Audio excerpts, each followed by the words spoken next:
কবিতা পাঠের সময় এখন। পত্রিকা থেকে কবিতা পাঠ করব। পত্রিকা থেকে কবিতা পাঠ করব মানে পড়বো আর কি। পত্রিকা খুলে কবিতাগুলো পড়বো, নাড়বো, চাড়বো, এগুবো, পেছুবো, দুবার ভুল করব, চারবার ঠিক করব, এরকম করে পড়া আর কি। কোনো দক্ষতা দেখানোর জন্য, কোনো ক্যারিশমা দেখানোর জন্য, কোনো ক্যাদ্দানি দেখানোর জন্য আমার এই কবিতা পড়া নয়, আপনারা জানেন। কবির নাম কল্যাণ মজুমদার। আহ্বান। ডাকলেই যেতে হবে কেন? এখনো আমার অরোরা বরিয়ালিস দেখা হয়নি। দেখা হয়নি প্রেরির জঙ্গলে প্রজাপতির প্রেমের উল্লাস। এখনো দেখিনি আমি রিও ডি জেনিরোতে যিশুর উদ্যত বিশ্বশাসক ভাস্কর্য। তাহলে তোমার ডাকে কেন সাড়া দেব? তুমি ডেকে যেতেই পারো তোমার নিজস্ব কারণে, আমি কেন যাব? এখনো মাঠের সবুজ ঘাস পরম আশ্লেষে আমাকে আঁকড়ে থাকে। এখনো পাখিরা আমাকে তাদের স্বরলিপি শিখে নিতে উদ্যমী করে। এখনো নদী বলে, আমি কি তোমার বুকে সতত প্রবাহিনী আছি? এখনো মানুষ আমার মুখের দিকে তাকিয়ে সহস্র আগ্রহে বলে, কেমন আছেন? আমার চতুর্দিক ঘিরে আছে গণেশ পাইন, হেমন্ত, মান্না, আলাউদ্দিন, আমজাদ, বিভূতি, মানিক, জীবনানন্দ, সুকুমার, সত্যজিৎ এবং প্রাণের ঠাকুর রবীন্দ্রনাথ। স্মৃতি বিস্মৃতির কুহেলি বিস্ময় এবং বিষণ্ণ বিপন্নতা। ছাত্রের ব্যাখ্যানের অলৌকিক বিস্ফোরণের মতন শশাগড়া পৃথিবীতে ক্ষুদ্র ঘরের দেওয়ালগুলো ক্রমে সংকুচিত হয়। বাতাসের প্রবাহে বিপুল অকুলান, বুকে হাঁপ হতশ্বাস। কাঙ্ক্ষিত নারীরা ফুটপাতের ওপারে দাঁড়িয়ে অট্টহাস্যে ঢলাঢলি করে, সরে যায় ক্রমে দূরে, দূর থেকে দূরে। আমি নারীহীন জীবনের মরুকান্না বুকে চেপে একটু একটু করে এগিয়ে যাই। তোমার আহ্বানের নির্বিকার ঔদাসীন্যের কাছে জেনে যাই, যেতে না চাইলেও যেতে হয়, যেতে বাধ্য করে একদা প্রিয় মানবীরা। তবুও এখনো আমার অদেখা অরোরা বরিয়ালিস, জলহস্তির রমণ ক্লান্ত সুতৃপ্ত জৃম্ভন। আকাশের দূরতম কোণ থেকে অজানা নক্ষত্ররা গূঢ় বার্তা পাঠায়, তুমি থাকো, তুমি থাকো ততক্ষণ, যতক্ষণ না নিজেকে ঠিক ঠিক জেনে নিতে পারো। কল্যাণ মজুমদারের আহ্বান কবিতাটি পড়লাম। এবার পড়ব প্রদীপচন্দ্র বসুর লেখা কবিতা ফিরে দেখা। একটা মানুষ জন্মের পর কিভাবে শৈশব কাটায়, বেড়ে ওঠে, একটা জীবন কোন শক্তি দিয়ে মাটিতে পা রাখে, আকাশের নীলে ছড়ায় ডালপালা। দুই মেয়ে যখন জন্মের পর তিলে তিলে পরে পরে ফুলপরি হয়েছে পুতুল, ফিরেও দেখিনি। জীবিকার প্রয়োজনে তখন সময় চোখে বেঁধেছিল ঠুলি।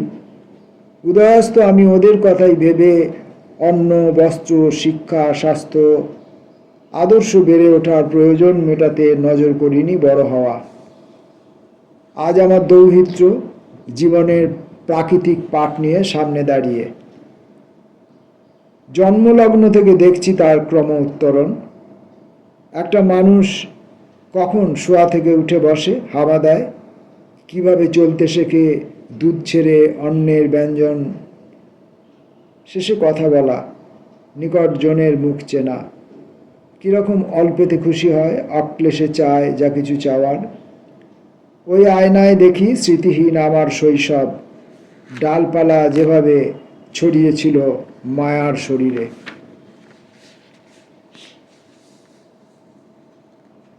প্রসূন বন্দ্যোপাধ্যায়ের কবিতা।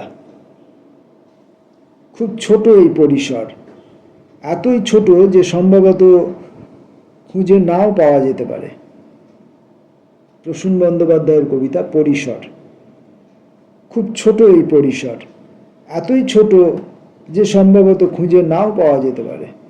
সম্ভবত ক্ষুদ্রও নয়, সূক্ষ্মাতি সূক্ষ্ম কিছু হবে, মানে ক্ষুদ্র নয়, ছোটোর থেকেও ছোট, খুবই ছোট, অদৃশ্য। তবুও অমোঘ এক ঔদাসীন্য নিশ্চয় কোথাও আছে বলে কেটে যায় বাস্তবতা চ্যাটচ্যাটে সমস্যা জীবন। আমি তার পায়ে ধরে সাধি, কিঞ্চিত স্ফীত হও, কিঞ্চিত স্পষ্ট হও আরো।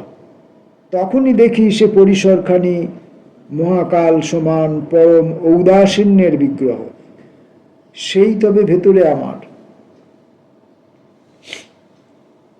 পরবর্তী কবি অশোক রায়চৌধুরী, শব্দ সম্মোহন। কতদিন অশ্রু শব্দটি রক্তের ভিতরে ঘোর পরবাসী, কতকাল বিরহ এক বিস্তৃত নগরী, হাসি এক আবাল্য প্রবাসী, শৈশবেই ঘর ছেড়ে পলাতক বালকের মতো, প্রেম এক অবলুপ্ত নদী, পরকীয়া যেন এক তালিবানি নিষিদ্ধ রমণী, প্রিয় নামে কেউ ডাক দিলে আমি অশ্রু থেকে উঠে আসি গোলাপ বাগানে, বাতাসের সিঁড়ি ভেঙে নেমে যায় স্মৃতির অঙ্গনে, বন্ধু নামে কেউ ডাক দিলে আকাশের সিঁড়ি বেয়ে উঠে যায় চিলেকোঠার নগ্ন নির্জনে, বৃষ্টিতে ভেজা মিষ্টি দুপুরে চিলের ডানায় উড়ে উড়ে বসি ওই চেতনার চরে। বকুল শব্দটি শুনে রোদ ফেলে চলে যাই মেঘে, হাসি ফেলে পাড়ি দিই বিস্তৃত অশ্রুনগরে, মিতা নামে কেউ ডাক দিলে আমি অশ্রু থেকে উঠে আসি সুরম্য মিনারে।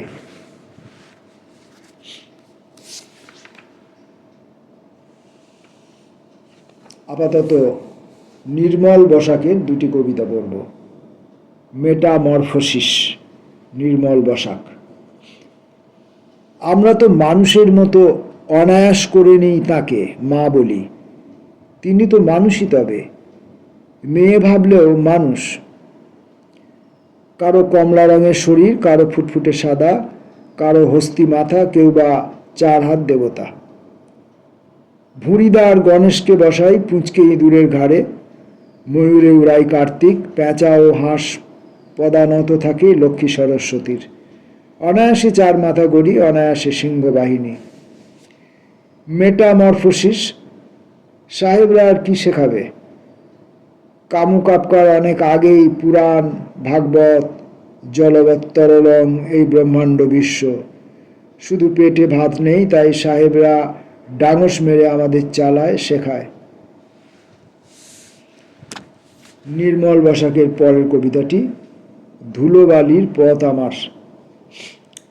আমার পথ ছিল ধুলোবালির পথ আমার।